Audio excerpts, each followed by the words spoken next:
Aloha, I'm Chris Berman, and coming up on ESPN, Week 5 of the NFL season. Still early, true. Once the calendar turns to October, things start to get a little more interesting as the playoff races begin to take shape. We've got a good one for you next on ESPN. Oakland, Jacksonville. This ought to be good. We'll pick up the action midway through the first quarter. Derek Gibson is reading the quarterback's eyes all the way as he's able to get his hands on this one and pick it off. Raiders midway through the first, the Raiders with the ball at the 4-yard line. Drew Brees got the carry here, and he comes through. A 3-yard touchdown for the Raiders. Raiders towards the end of the first quarter, Raiders up by 7. Chris Thompson was in the right place at the right time, as his interception was a possible momentum shifter.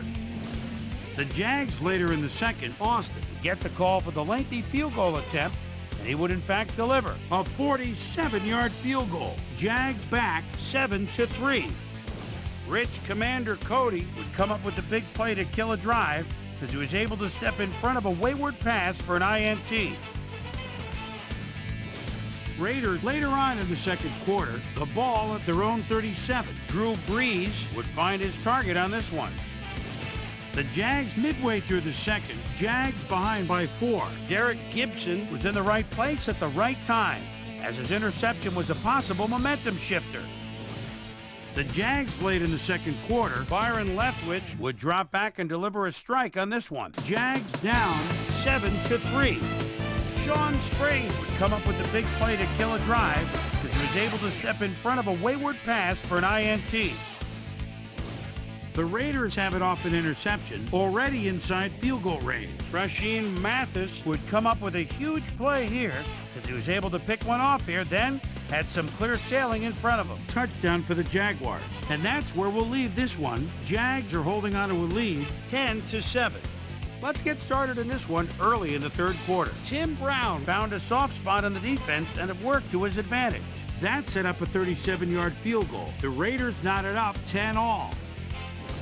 The Jags answering right back. Byron Leftwich connected with his man on this one. That set up an extra point-like 19-yard field goal. Raiders trailing by 3. Drew Brees would find his target on this one. Fred Taylor finds some running room on this one. Then it was off to the races. A 58-yard touchdown for the Jaguars. Jags winning 20-10.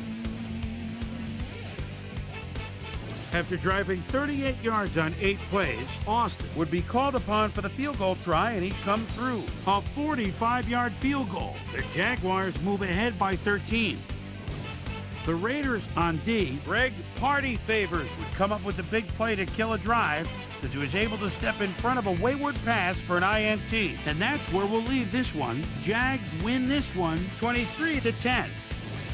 Now let's talk to a player who was instrumental in their dominant running game and is our player of the game. Fred Taylor is on the sidelines with Susie Calvin. Susie?